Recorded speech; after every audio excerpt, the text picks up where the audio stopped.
தஞ்சை, திருவாரூர், நாகப்பட்டினம் உள்ளிட்ட 6 மாவட்டங்களில் நாளை மறுநாள் முதல் 2 நாட்கள் கனமழை. மயிலாடுதுறை, புதுக்கோட்டையில் 2 நாட்கள் கனமழை பெய்யும் என கணிப்பு. கன்னியாகுமரி, நெல்லை, தூத்துக்குடி, ராமநாதபுரம் மாவட்டங்களில் நாளை மறுநாள் முதல் 3 நாட்கள் கனமழைக்கு வாய்ப்பு. விருதுநகர், சிவகங்கை மாவட்டங்களில் வெள்ளிக்கிழமை கனமழை பெய்யும் என்றும் தகவல். தமிழ்நாட்டிற்கு எதிரான மத்திய அரசின் தொகுதி சீரமைப்பு விவகாரம் குறித்து ஆலோசிக்க மார்ச் 5 அனைத்து கட்சி கூட்டம். கட்சிகள் ஒன்றிணைந்து குரல் கொடுக்க வேண்டும் என முதலமைச்சர் மு.க.ஸ்டாலின் வேண்டுகோள். 5ஆம் தேதி அனைத்து கட்சி கூட்டம். தேர்தல் ஆணையத்தில் ரெஜிஸ்டர் இருக்கக்கூடிய 40 கட்சிகளை அனைத்து கட்சிகள் எல்லாம் கடந்து அரசியல் எல்லாம் கடந்து இந்த விவகாரத்தில் ஒன்று சேர்ந்து குரல் கொடுக்க வேண்டும் என்று உங்கள் மூலமாக நான் கேட்டுக்கிறேன்.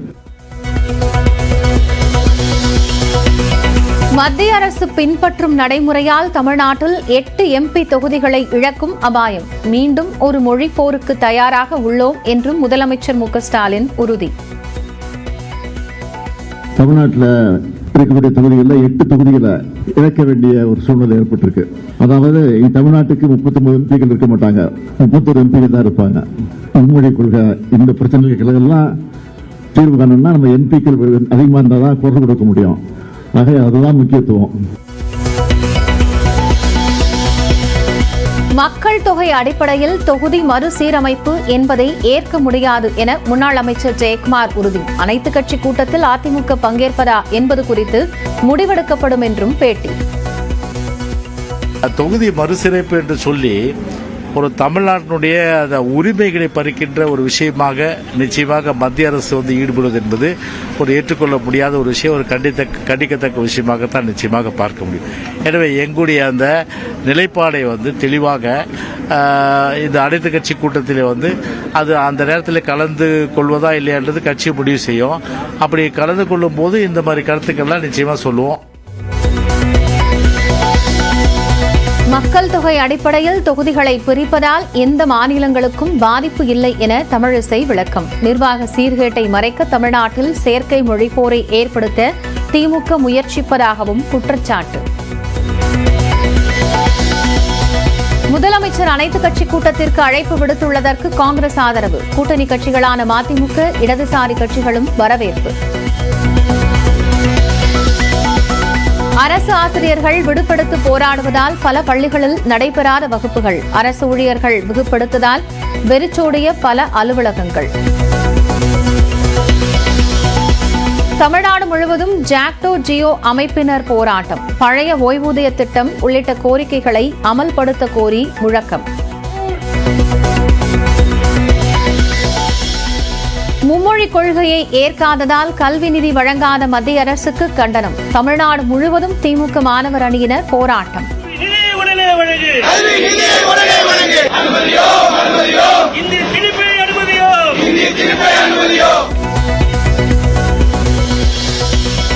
ஐந்து லிட்டருக்கும் குறைவான plastic water bottle, plastic carry bag இருந்தால் சுற்றுலா வாகன அனுமதி சீட்டு ரத்து. திண்டுக்கல் ஆட்சித்தலைவர் சரவணன் எச்சரிக்கை. வருமான வரி வழக்குகளை ரத்து செய்ய கோரிய வழக்கில் நடிகர் S.J. சூர்யாவுக்கு உச்சநீதிமன்றம் கண்டனம். உயர்நீதிமன்றம் உத்தரவிட்ட பின்னர் 467 நாட்கள் தாமதமாக மேல்முறையீடு செய்வதா என அதிருப்தி.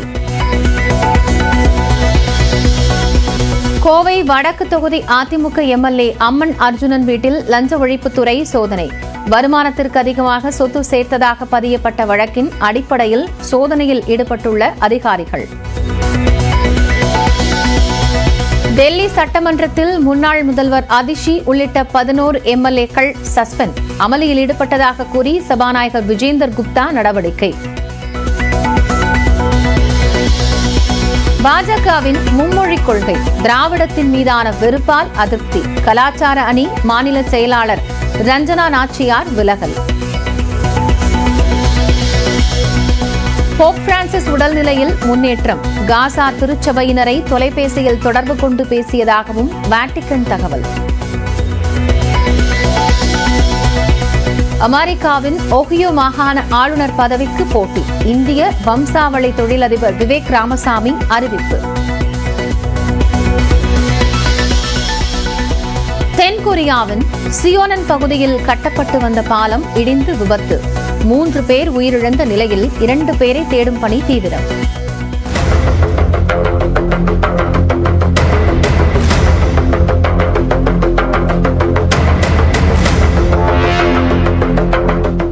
தொகுதி மறுவரையறை காரணமாக தமிழ்நாடு ஒரு மிகப்பெரிய பாதிப்பை சந்திக்கும். அனைத்து கட்சி கூட்டத்திற்கு அழைப்பு விடுத்திருக்காரு. உங்களுடைய முதற்கட்ட கருத்து என்னதுல? தொகுதி இந்த சீரமைப்பு முறையில தமிழ்நாடுடைய இந்த தொகுதி எண்ணிக்கை குறையும் பொழுது அது மிகப்பெரிய ஒரு பாதிப்பு தமிழகத்துக்கு உருவாகும். நீங்க குடும்ப கட்டுப்பாடு முறையில இன்னைக்கு ஜனத்தொகையை குறைக்கணும்னு சொல்லிட்டு இந்தியா முழுவதும் அந்த எல்லா மாநில அரசுகளும் முயற்சி எடுத்தாங்க. அதுல தமிழ்நாடு போன்ற தென் மாநிலங்கள் பொறுத்த வரைக்கும் சிறப்பான முறையில அதுல செயல்பட்டு இன்னைக்கு ஜனத்தொகையை குறைச்சிருக்கிறாங்க. ஆனா ஒரு நல்லது செய்ய இந்த நாட்டு நலனுக்காக மாநில நலனுக்காக ஒரு நல்லது செய்ய நினைச்சு கடைசியில அதனால ஒரு பாதகத்தை உருவாக்குற சூழ்நிலைக்கு இன்னைக்கு ஒன்றிய அரசு கொண்டு வந்திருக்கிறாங்க. இன்னைக்கு என்னன்னா நீங்க ஏற்கனவே 39 நாடாளுமன்ற உறுப்பினர் இருக்கிறாங்க. நீங்க ஏற்கனவே குறிப்பா தென் மாநிலங்கள் தமிழ்நாடு போன்ற மாநிலங்களுக்கு வர வேண்டிய நிதி வர மாட்டேங்குது. நமக்கு உண்டான அந்த பெடரலிசம் கான்செப்ட் கூட்டாட்சி அந்த தத்துவத்தையே இன்னைக்கு சிதைச்சிட்டு இருக்காங்க ஒன்றிய அரசு. இப்ப இந்த நேரத்துல நீங்க ஒரு நல்லது செஞ்சு அதுக்காண்டி இந்த மறுசீரமைப்புல நீங்க கிட்டத்தட்ட 8 நாடாளுமன்ற தொகுதியில குறைக்கிறாங்கன்னு சொன்னாங்கன்னா மேற்கொண்டு இது மிகப்பெரிய ஒரு பாதிப்பை உருவாக்கும். இதுல அரசியல் பார்க்காம தமிழ்நாட்டில் இருக்க அனைத்து இயக்கங்களும் இதுல ஒன்றுபட்டு நம்முடைய முதலமைச்சர் நம்முடைய மாண்பு முதலமைச்சர் தளபதி அவர்களுடைய தலைமையில இது கண்டிப்பா ஒரு கடுமையான ஒரு கண்டனத்தை ஒன்றிய அரசுக்கு தெரிவிக்கிறதுதான் என்னுடைய கருத்து. நிதி ஒதுக்கீடுல 15 ஃபினான்ஸ் கமிஷன் பிரகாரம் தமிழ்நாடு ஏற்கனவே பல பிரச்சனையை சந்திக்கிறதா முதலமைச்சர் சொல்றாரு. இப்ப மக்கள் பிரதிநிதித்துவத்துடைய எண்ணிக்கை எம்பிக்கள் எண்ணிக்கை குறையக்கூடிய பட்சத்துல தமிழ்நாட்டுக்கு வேற என்ன மாதிரியான சிக்கல் எல்லாம் ஏற்படுத்தும்? ஏன் இப்பவே இந்த முதலமைச்சர் பேசுறாரு?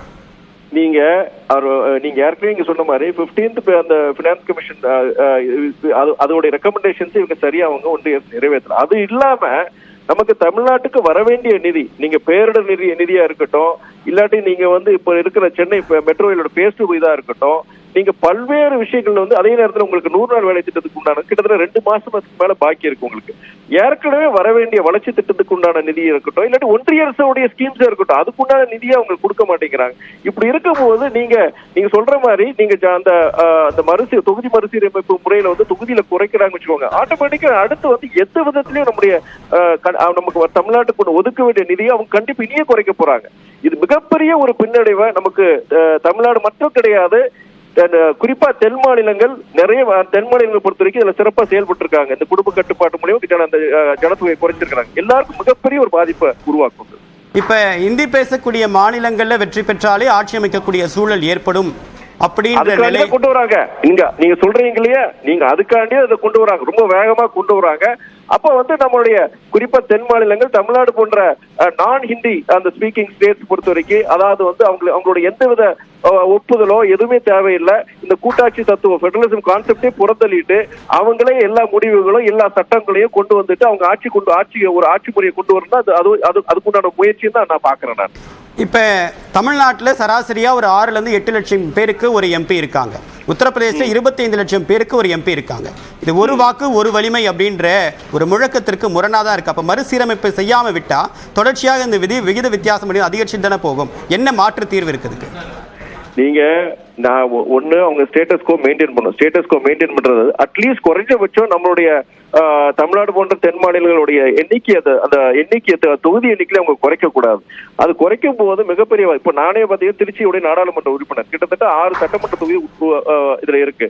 இதுலயே பாத்தீங்கன்னா புதுக்கோட்டை கந்தர்வக்கோட்டையில மிகவும் பின்தங்கிய ஒரு பகுதிகள், அங்கேயே பாத்தீங்கன்னா நிறைய திட்டங்கள் அங்க செயல்படுத்த வேண்டியிருக்கு, இது பண்ண வேண்டியது. அப்படி இருக்கும் பொழுது மேற்கொண்டு இதை அவங்க குறைச்சாங்கன்னா தமிழ்நாட்டுல பல்வேறு தொகுதிகளை பொறுத்த வரைக்கும் அங்க இருக்கிற 6 சட்டமன்றத்தில் பொறுத்த வரைக்கும் ஏதோ ஒரு 1-2 குறைஞ்சபட்சம் 1-2 தொகுதிகள் பொறுத்த வரைக்கும் பின்தங்கிய தொகுதிகளா இருக்கு. அப்படி இருக்கும் போது இது போன்ற நடவடிக்கைகள் பார்த்தீங்கன்னா மிகப்பெரிய ஒரு பாதிப்பை உருவாக்கும். நீங்க ஒன் சைஸ் ஆல் சொல்லுவாங்க. ஆனா நிதி நம்ம இப்போ நம்ம ஒன்றிய அரசுக்கு கொடுக்கிற ஒரு உரிமை வரைக்கும் பொழுது எந்த விதத்துல நம்மளால ஒன்றிய அரசுக்கு நம்ம ஒரு கூட்டான இந்த கூட்டாட்சி தத்துவ முறையில் நம்ம செயல்படவே முடியாதது.